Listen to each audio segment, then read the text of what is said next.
দর্শক দেখুন, এটা আমার কাছে এসছে একটা অর্ডার কপি। আমি আপনাদেরকে একটু বড় করে দেখাচ্ছি। দেখুন কোত্থেকে হয়েছে, office of the superintendent of police, diamond Harbour police district. Order কি অর্ডার না, এসআই সুদীপ্ত সান্যাল, যিনি প্রেজেন্ট প্লেস অফ পোস্টিং লাইনে ছিলেন, তাকে কোথায় পাঠানো হচ্ছে? Order Bishnupur PS attach to Nepalganj. Sudipta Sanyal, দর্শক নামটা শোনা শোনা লাগছে, মনে হচ্ছে যে হ্যাঁ নামটা তো শুনেছি। শোনারই কথা, কারণ এটা নিয়ে অনেক চর্চা হয়েছে, অনেক খবর হয়েছে, আমরাও দুটো খবর করেছিলাম। আমি আপনাদেরকে ভিডিওটা একটু দেখাবো, কে এই পুলিশ। ওয়েট দর্শক,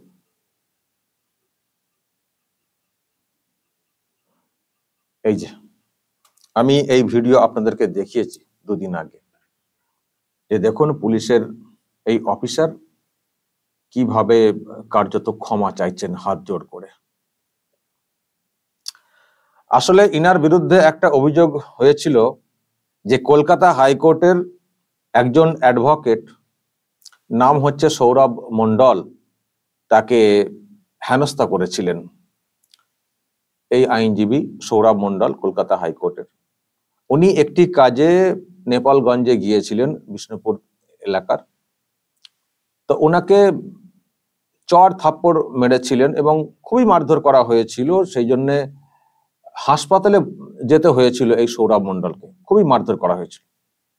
উনি একটা কাজে গিয়েছিলেন, পুলিশের অন্য কারোর সঙ্গে কথা বলছিলেন, তারপর হঠাৎ করেই এই যে অফিসার যাকে আপনারা দেখছিলেন উনি বেরিয়ে আসেন, বেরিয়ে এসে বলেন যে এত এইভাবে কি কথা, যিনি আর কি কথা বলছিলেন উনি এসে একেবারে যখন জানতে পারেন যে উনি হাইকোর্টের উকিল, সেটা জানতে পেরি নাকি একেবারে চড় থাপ্পড় মারধর বেধড়ক, এবং ওনাকে গাঁজা কেসে ফাঁসিয়ে দেবেন সেটাও বলেন, এই ধরনের সব থ্রেট দিয়েছিলেন। তো সেই সব নিয়ে অনেক খবর হয়েছিল, এবং আপনাদের হয়তো মনে আছে এই হাইকোর্টের অ্যাডভোকেটকে যেহেতু এইভাবে হেনস্থা করা হয়েছে, তারই প্রতিবাদে কলকাতা হাইকোর্টে যারা আইনজীবী তারা কর্মবিরতির ডাক দিয়েছিলেন, প্রতিবাদ করেছিলেন, একেবারে কলকাতা হাইকোর্টকে কার্যত অচল করে দিয়েছিলেন।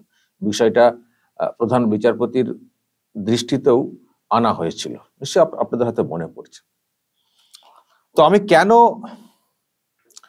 অর্ডার কপিটা আপনাদেরকে দেখালাম? এই জন্যই দেখালাম কারণ এই অভিযোগ সামনে আসার পরে একটা অর্ডার কপি আমরা দেখেছিলাম, মানে আমাদের নজরে এসছিল। সেটা কোনটা, মানে ওই গন্ডগোলটা হওয়ার পরে একটা অর্ডার কপি আমাদের নজরে এসছিল।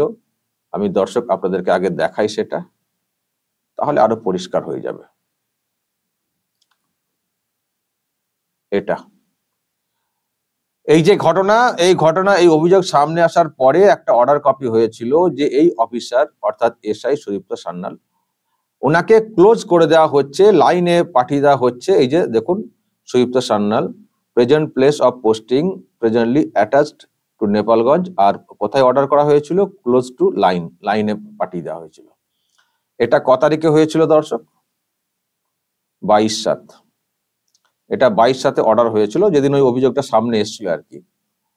আর আমি আপনাদেরকে যেটা দেখাচ্ছি সেটাতে আমার কাছে যে কপিটা এসছে, সেই কপিতে অবশ্য তারিখটা এখানে উল্লেখ নেই, কিন্তু আমি যেখান থেকে পেয়েছি মানে সেখানে আমি তারিখটা দেখেছি, মানে একটা মেলে করে পাঠানো হয়েছিল।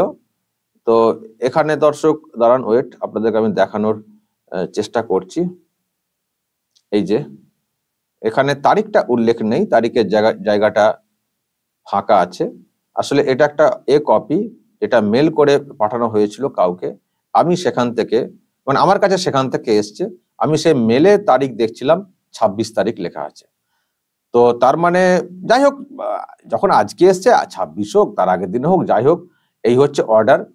তার মানে দর্শক বুঝুন যে 22 তারিখে ওনার কর্মকাণ্ডের জন্য শাস্তিমূলক একটা পদক্ষেপ নেওয়া হলো, ক্লোজ করে দেওয়া হলো। সেই সব নিয়ে বড় বড় মিডিয়াতে খবরও হয়ে গেল, দেখেছেন আপনারা, শুনেছেন, অনেক মিডিয়াতে খবর হলো। পুলিশ একেবারে দ্রুত অ্যাকশন নিয়েছে, পুলিশ এই অফিসারকে ক্লোজ করে দেওয়া হয়েছে, লাইনে পাঠিয়ে দেওয়া হয়েছে, এই হচ্ছে অর্ডার কপি বলে একবারে বড় বড় করে খবর হলো। খবরের রেশ এখনো কাটেনি, আজকে খবর চলে এসছে যে ওই অফিসারকে উনি যেখানে ছিলেন, যে পোস্টে ছিলেন, সেই পোস্টেই আবার পাঠানোর অর্ডার হয়ে গেছে। তাহলে কি হলো, তাহলে কি শাস্তি হলো, আর তাহলে এটা আবার কি করে কি হয়ে গেল? দর্শক বলবেন, এই যে মাঝে মধ্যে আইওয়াস হয় না পুলিশের, যখন কি কোনো বিষয় নিয়ে হইচই পড়ে যায়, তখন পুলিশ দেখায় যে আমরা কত অ্যাকশন নিই, আমরা ডিপার্টমেন্টের কারো বিরুদ্ধেও আমরা মানে কাউকে রিয়াক্ট করি না, অ্যাকশন নিয়ে নিই। আমি বলেছিলাম যে এইসব ক্লোজ করে কিছু হবে না, ক্লোজ করে এইসব করে আবার কি? উনি গায়ে হাত তুলেছেন, ওইভাবে হাত তুলবেন কেন? একজন আইনজীবী হন আর যেই হন, গায়ে এইভাবে হাত তুলেছেন, মারধর করেছেন। যদি অন্য কেউ এইভাবে কাউকে মারধর করতেন, তার ক্ষেত্রে কি পুলিশের কেউ কি ছেড়ে দিতেন? বা পুলিশ যদি ক্ষমাও চাইতেন, তখন কি মানে যদি অন্য কোনো পাবলিক এই কাজ করতেন, তখন কি পুলিশ তাকে ছেড়ে দিতেন? যদি সেই ব্যক্তি ক্ষমাও চেয়ে থাকতেন, ছেড়ে দিতেন কি? তাহলে পুলিশ যখন এইভাবে মারধর করেছেন, সিসিটিভি ফুটেজ দেখলে তো আরো পরিষ্কার হয়ে যাবে। তো তাহলে ওই শুধু ক্লোজ করে দিলাম, লাইনে ট্রান্সফার করে দিলাম, ওইসব করে কি হবে? তো জেলে ঢুকাতে হবে, জেলে। এ তো অন্যায় করেছেন, মারধর করে অন্যায় করেছেন। তো যদি কোনো বক্তব্য থেকেও থাকতো একজন পুলিশ অফিসার হিসেবে, আইনি প্রসেসে বিষয়টা এগোতো, আইনি প্রসেসে, আইনি সিস্টেমে। মারধর নাকি এইভাবে? আবার বলেছেন গাঁজা খেসে ফাঁসিয়ে দেব, এটাও বলা হয়েছিল। তো ওটা নিয়ে হইচই হওয়ার পরেই শুনলাম ওই কেস, এই যে ভিডিও, এটা আমি তখন বুঝতে পারিনি যখন দেখেছিলাম এটা কোথাকার। এটা নাকি এসপি অফিসের ভিডিও, পরে জানতে পেরেছি এসপি অফিসে আবার সব ক্ষমা চাওয়া না কি সব হয়েছে। কিন্তু ক্ষমা চাওয়া মানে ক্ষমা হয়ে গেল, আবার আগের পোস্টে চলেও গেলেন? মানে পুলিশের জন্য সব কি স্পেশাল ব্যাপার স্যাপার? মানে পুলিশের জন্য কোনো আইন নেই? আইন পুলিশের জন্য না, পুলিশ যা খুশি করতে পারে, মারধর, গাঁজা কেস দেওয়া, ফাঁসানো, কারো জীবন শেষ করে দেওয়া, সবের লাইসেন্স পুলিশের আছে। পুলিশ কোনো অন্যায় করলে তার বিরুদ্ধে কোনো ব্যবস্থা হবে না।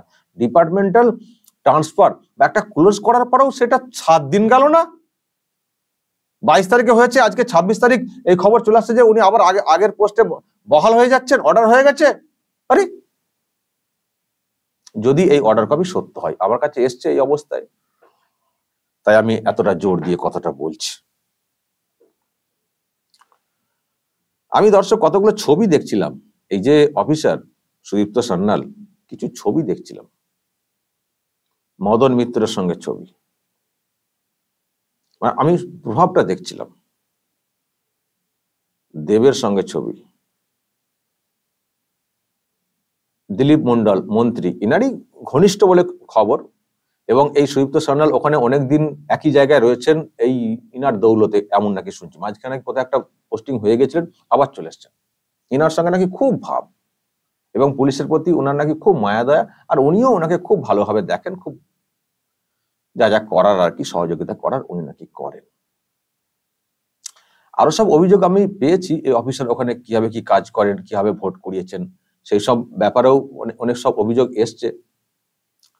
যদি সুযোগ হয় কখনো আবার সেগুলো আমরা বলবো। আমি দর্শক এই কথাগুলো বলার মধ্যে আমি একটা কথা বলি আপনাদেরকে।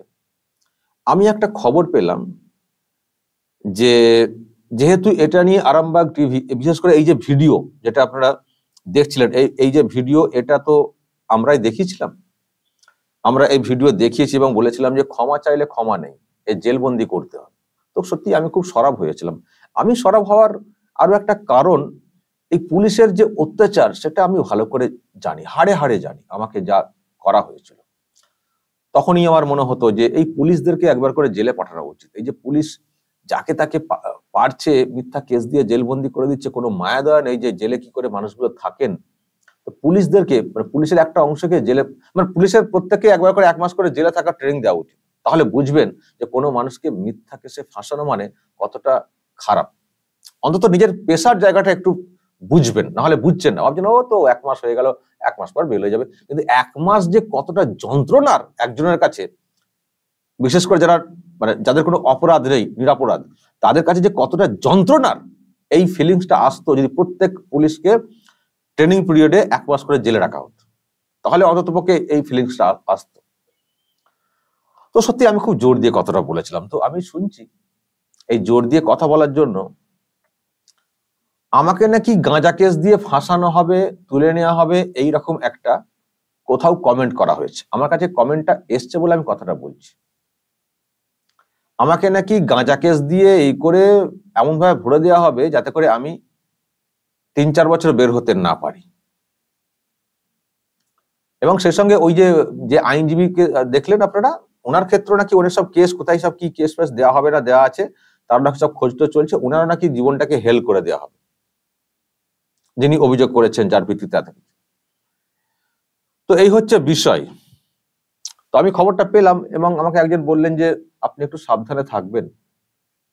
আমি বললাম সাবধানে আর কি থাকবো, আমার যারা দর্শক তারাই তো আমাকে সাবধানে রাখছেন, নানা দিক থেকে যা সব শুনছেন তারা বলছেন, আপনিও একজন দর্শক, আপনিও বললেন। তো ঠিক আছে, তো কি করবে, গাঁজা কেস দেবে? এর আগেও তো চেষ্টা হয়েছিল, কত কেস দেওয়ার চেষ্টা হয়েছিল। তবে হ্যাঁ, সেই গাঁজা কেসটা দিলে তখন হয়তো আমি বের হতে পারতাম না, কারণ তখন আমি এতটা পরিচিতও ছিলাম না, আপনারাও জানতে পারতেন না, যদি না ওটা ভিডিও ফুটেজ আকারে থাকতো আমার কাছে, সিসিটিভি ফুটেজ ছিল বলে ওই কেসটা দিতে পারেনি। আমার কোথাও মনে হচ্ছে ওটা গাঁজা বা কোনো ড্রাগ ছিল, নিষিদ্ধ কিছু ছিল, বাড়ির গেট দিয়ে ফেলা হয়েছিল, এসব আপনাদের মনে আছে যারা সেই ভিডিও দেখেছেন। আমি জাস্ট 3 দিন আগে, 3 না 4 দিন আগে ওই সিসিটিভি লাগিয়েছিলাম। ভাবুন, 4 দিন আগে লাগিয়েছে, আর বিরাট কাজে এসে গেছিল। তো সেই ভিডিও হয়ে গেছিল, বুঝতে পারেনি পুলিশ, ভেবেছিল যে হার্ড ডিস্ক খুলে নিয়ে চলে যাবো। আর আমি তো ইউটিউবে লাইভ করে দিয়েছিলাম সেই সময়, ফলে সব ফুটেজ হয়ে গেছিল। হার্ড ডিস্ক খুলে নিয়ে গিয়েও সেই ফুটেজকে ডিলিট করতে পারেনি, ফলে সেই জন্য হয়তো সেই কেসটা দেয়নি পুলিশ। তো সেবারই চেষ্টা হয়েছিল আমার জীবনটাকে শেষ করে দেওয়ার, কিন্তু পারেনি। বরং আমি ঠিকই আছি, আগের থেকে বেটার জায়গাতে আছি। বরং যারা শেষ করে দেওয়ার চেষ্টা করেছিলেন সেই সময়, আমি এখন তাদের অনেকের শেষ দেখছি, এটা ভাল লাগছে। তো যাই হোক, আমি বললাম যে হ্যাঁ এরকম হতে পারে, চেষ্টা তো অনেক হয়েছিল, সাবধান আর কি করবো, যদি আরো মিথ্যা কেস দেওয়ার চেষ্টা হয়, হতে পারে দেবে না। আপনি না, মানে উনি আমাকে বলেন না, মানে উনি না এরকম করে বলেননি, উনি বলছেন যে এরকম বলা হচ্ছে যে অভিষেকের নামে দিন রাত এরকম বলা হচ্ছে, মানে এখন অভিষেক দিয়ে আর কি, ওই অভিষেককে ঘুরিয়ে, মানে অভিষেককে বলছি সেটা ঘুরিয়ে উনি বা ওনার লোকেরা হয়তো আমাকে বদলা নেওয়ার চেষ্টা করছেন আর কি। অভিষেকের বিরুদ্ধে যা বলি ডকুমেন্ট অনুযায়ী কথা বলি, যদি কোনো মানহানি ডকুমেন্টের যদি ভুল মনে হয় তো মানহানি মামলা তো হতেই পারে। আর যদি সত্যি তথ্যগত কোনো ভুল বলি, আমাকে এতদিন ছেড়ে রাখতেন অভিষেক? ছেড়ে রাখতেন? আমি একবার ওই একটা পাচার না কিসের, আমি চার্জশিটের একটা অংশ 4টে ছোট ছোট টুকরো চিরকুট দেখিয়েছিলাম, দেখিয়ে বলেছিলাম যে আমার কাছে আরো রয়েছে চার্জশিটের কপি, আমি পরদিনে আরো দেখাবো। ব্যাস, এরকম সন্ধ্যায় মনে বলেছিলাম, সকাল হয়নি বাড়িতে পুলিশ চলে এসেছিল কলকাতা থেকে, লালবাজার থেকে পুলিশ সার্চ ওয়ারেন্ট নিয়ে চলে এসেছিল। রাতারাতি কোথায় সার্চ ওয়ারেন্ট কোথায় পেয়ে গেছিল, বাড়িতে মানে বিরাট ঢুকে পড়ার চেষ্টা। তো ওই আপনাদের মতো দর্শক আমার তো থাকেন, বিভিন্ন জায়গায় ছড়িয়ে তারা খবরটা দিয়ে দিয়েছিলেন যে কলকাতার লালবাজারের পুলিশ এসছে।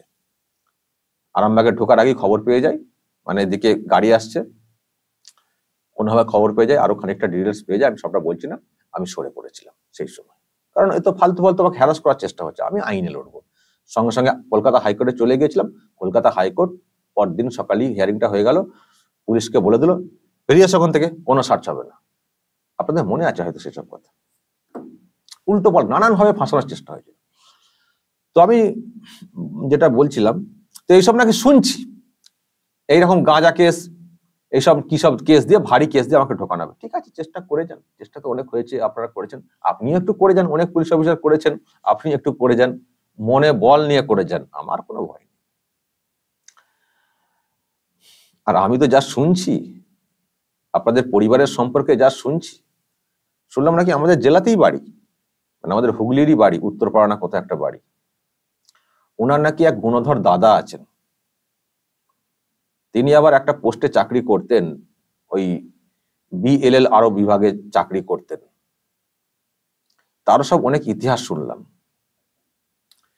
যাক, সেটা আমি এখন বলছি না, কিন্তু ইতিহাসটা অনেকটাই জেনে গেছি। যারা চেনেন তারা জানবেন তার ইতিহাস, তিনি এখন কোথায় চাকরি করতে করতে এখন কোথায় রয়েছেন, কি অবস্থা রয়েছেন, কেন রয়েছেন, নিশ্চয়ই আপনারা হয়তো জানবেন যারা চেনেন। আমি এখানে আর কিছু বলছি না, আমি অপেক্ষাতে আছি। একসঙ্গে অনেকটা ভিডিও অনেকটা বড় হয়ে গেল, ওই গাঁজা কেসটা দেওয়ার অপেক্ষাতে আছি, তারপর নয় ওইগুলো বলবো। আমার নাম শফিকুল ইসলাম, মনে রাখবেন। দর্শক বলবেন যা বলার কমেন্ট বক্সে, নজর রাখবেন আরামবাগ টিভিতে।